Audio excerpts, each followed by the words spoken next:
I remember in a strategic planning committee, Trish was talking about what could we do?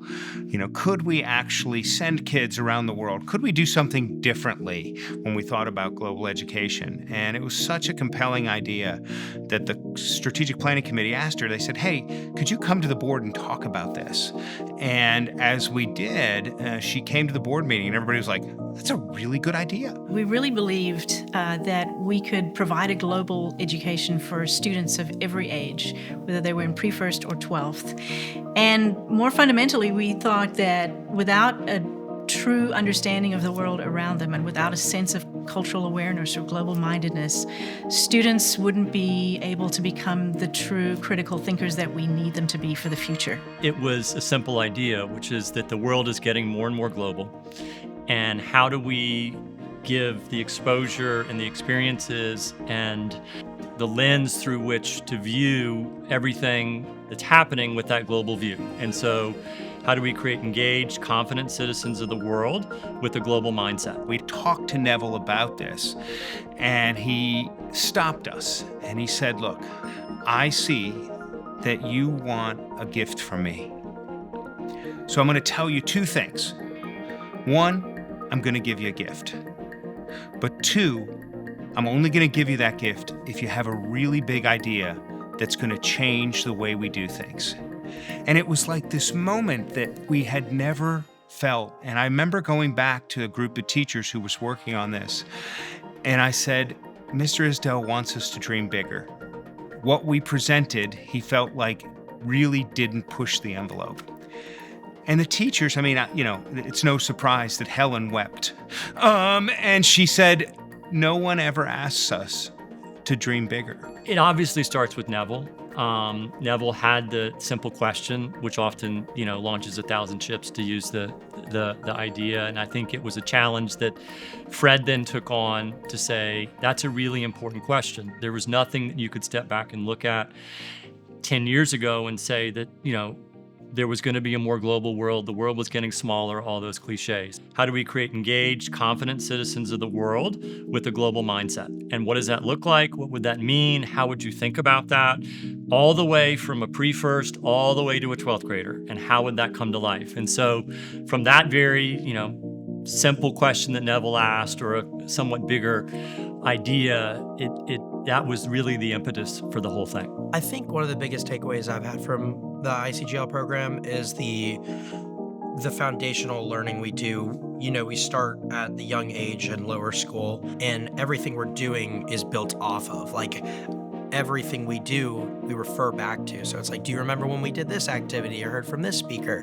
So we're always continually growing, and everything has a really valuable part to the formula. When I was in lower school, they made it so good for lower schoolers, you know what I mean? Where I actually understood what they were trying to teach me. It wasn't just they were giving me a bunch of facts and stuff like that, but they were actually I was actually learning stuff about the theme. And then now when I'm in high school, I get to dive deep into it with the leaders and with the council. With each new year, there's a new lens, there's a new focus, but it's more about a new emphasis on a different part of community or a different part of learning that you normally wouldn't get to have anywhere else.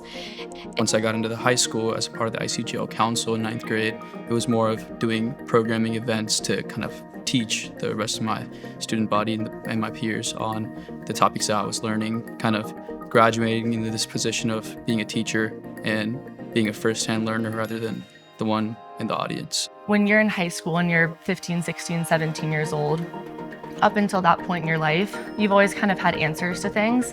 So whenever there was an issue or something going on in your life, you could kind of turn to an adult and they'd be able to give you a solution, and that was kind of it.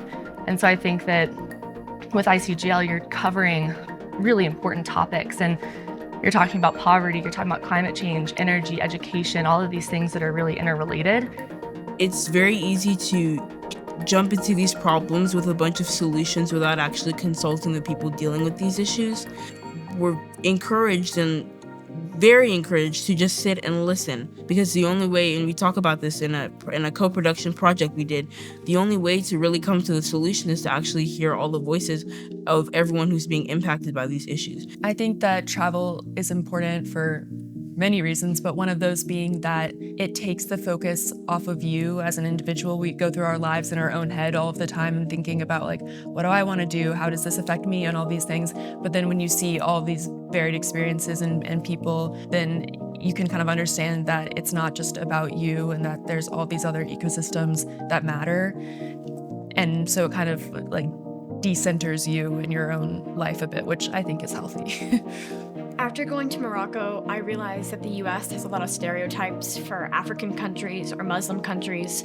And after going there on an ICGL trip and being fully integrated with the students and being participating in cultural exchanges, you really realize that life in Morocco isn't that different than the US, and that people are still people no matter where they are. They still valued kindness, they still valued welcomeness, they still valued all the things that we value in the US. So really, these values shouldn't be characterized by where you live, but who you are. I really think the biggest takeaway or thing I gained the most from was the people I worked with, and I'll more specifically hone in on the faculty. The key players in the development of the ICGL are our teachers. I mean, at the end of the day, this goes nowhere if we don't have a faculty who says, this is what it's about. All that they do, because they believe in their heart that building global citizens requires this, they're the ones who make this happen. You've had the division heads that have each stepped in and have really taken that on. From the lower school to the middle school now to the upper school, they've all played a critical role. And then importantly, we've had board engagement, but also an advisory board that has rotated through the years that's been really important to giving us input, direction, making sure we're challenging ourselves, are always getting better. So it's definitely taken a village, but there's been a handful of key people that have certainly shaped this from the beginning. How has it changed our mission? At some level, about 5 years in, we realized that we had become the school that was about global citizens.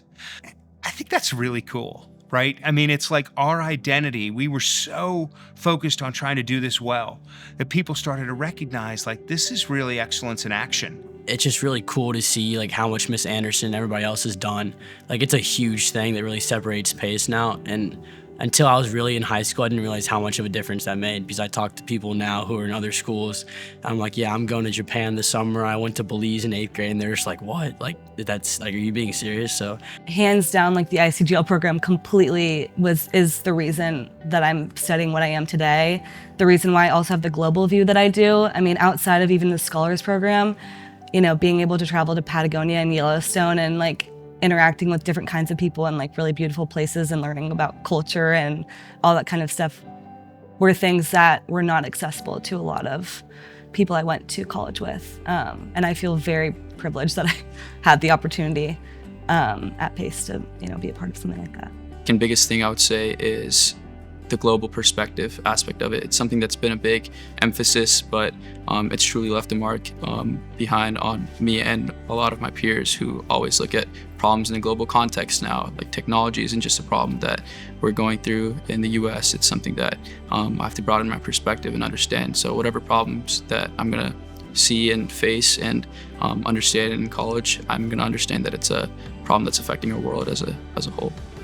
My favorite part is at the end of each year, we do a stewardship meeting for Neville. That stewardship meeting evolved in the very beginning from Fred and I, or me sitting on, you know, Neville's couch and going through a very boring deck, to now we just have the kids come and talk. And it just blows me away to sit and listen to the experiences these kids have had, the perspective that it's given them, the things that they've been able to do, and how they can look at very complex problems, whether it's, you know, water scarcity to food, you know, deserts, etc., but look at that outside of their own perspective day to day. My message to the Isdell family is thank you. Thank you. Thank you. You've changed me. You've changed us. You've changed the lives of so many teachers and students, and you've made the world a better place, one kid at a time, and it's all we could have ever asked. We have done our best to dream big, and we are grateful for all you've done to make that possible.